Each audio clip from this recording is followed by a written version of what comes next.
उसमें विनम्रता थी, उसमें नम्रता थी।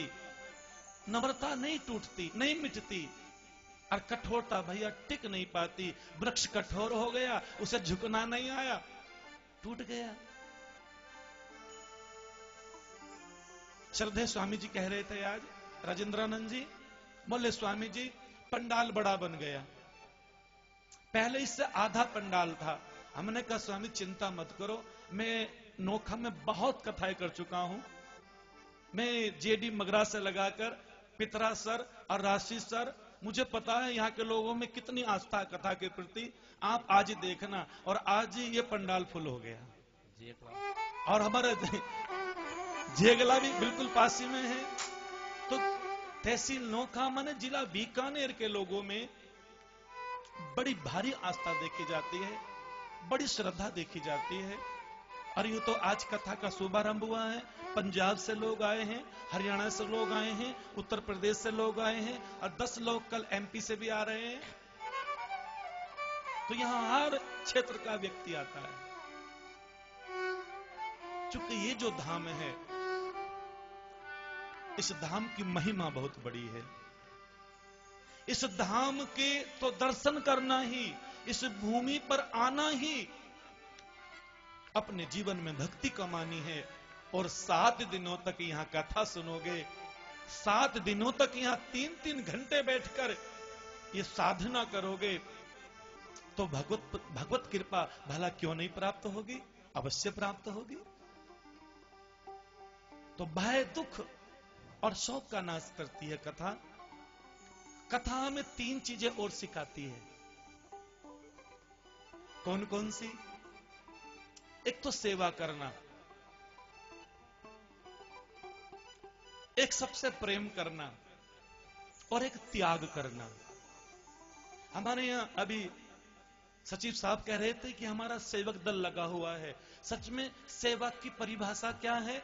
सेवक की परिभाषा है कि एक तो सुख पहुंचाना, एक सम्मान करना और सुविधा देना।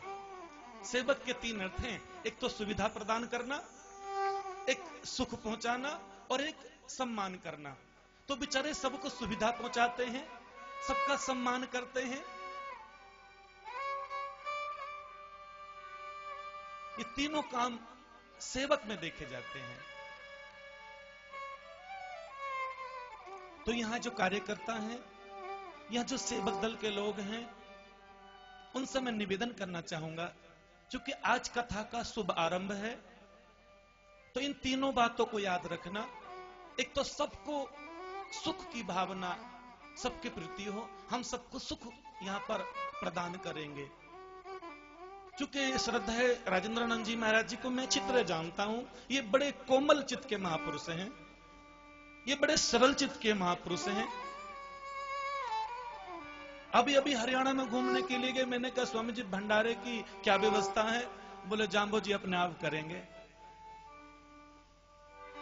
इन्हें इतना भरोसा उस भगवी टोपी वाले के ऊपर है, और सच में जितना ये चाहते हैं उससे अधिक परमात्मा इनको प्रदान करते हैं। तो सबको सुविधा देना, सबका सम्मान करना और सबको सुख पहुंचाने की भावना, ये तीनों बातें गांठ में बांध लेना।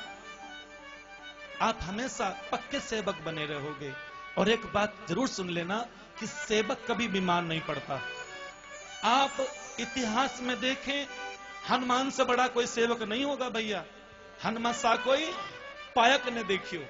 जाम्बोजी ने भी उनकी सेवा की प्रशंसा की, लेकिन कभी हनुमान जी बीमार नहीं पड़े, क्योंकि बीमार नहीं पड़ता सेवक कभी। सेवा करने से बीमारी मिटती है भैया, दुख मिटते हैं, तकलीफ मिटती हैं। और जिन लोगों ने मुकाम आकर सेवा करनी सीख ली है, उनको पूछो कितना सुख मिलता है उनको। जो लोग यहां सेवा करते हैं आकर लालासर साथरी में, उनसे पूछो उन्हें सेवा का क्या फल मिलता है। सेवा करने से काया निरोगी होती है। एक बार माला फेरने से भगवत कृपा नहीं होगी, होगी तो जरूर, लेकिन भले ही एहसास ना हो। लेकिन सेवा करते करते जो भगवत कृपा प्राप्त होती है, वो भैया शब्दों के माध्यम से उसका वर्णन नहीं कर सकते। इसलिए सेवा का भाव अपने मन में रखना। मन पवित्र स्मरण करत, धन पवित्र कर दान, शरीर पवित्र सेवा करत, त्रिविध होए कल्याण।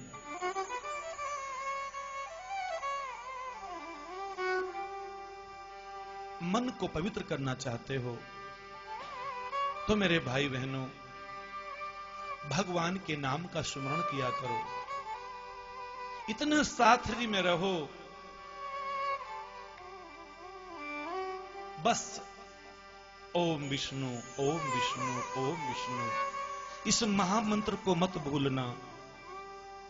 जब तक साथरी में रहो, कोई सेवा का अवसर मिलता है, महात्मा जी सेवा की अनुमति दे या ना दे, महात्मा जी सेवा की आज्ञा दे या ना दे, सेवा को ढूंढते रहना। मुझे सेवा कौन सी करनी है, किसके झूठे बर्तन कहां पड़े हैं, झाड़ू कहां लगानी है, पंडाल में झाड़ू कब लगानी है, सेवा में लगे रहना।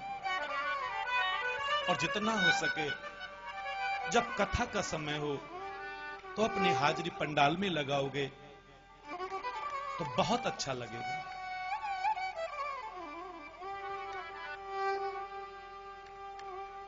इसलिए सेवा करना, सबसे प्रेम करना और त्याग की भावना रखना।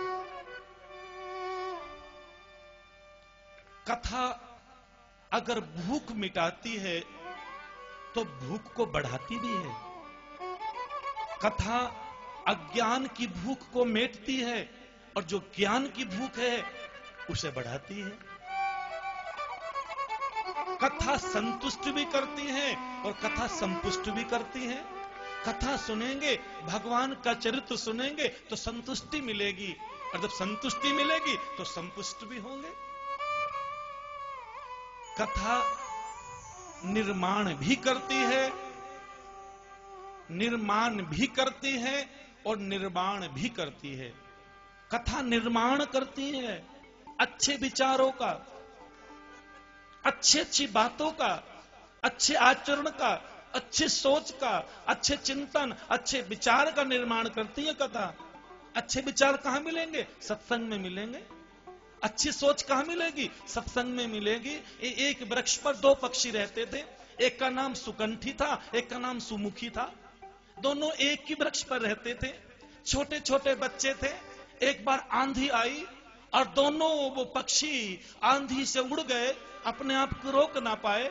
और हाँ भाई बहनों, एक महात्मा के आश्रम में जा गिरा, एक चोरों की बस्ती में जा गिरा। कई दिन बीत गए, बरसों बीत गए।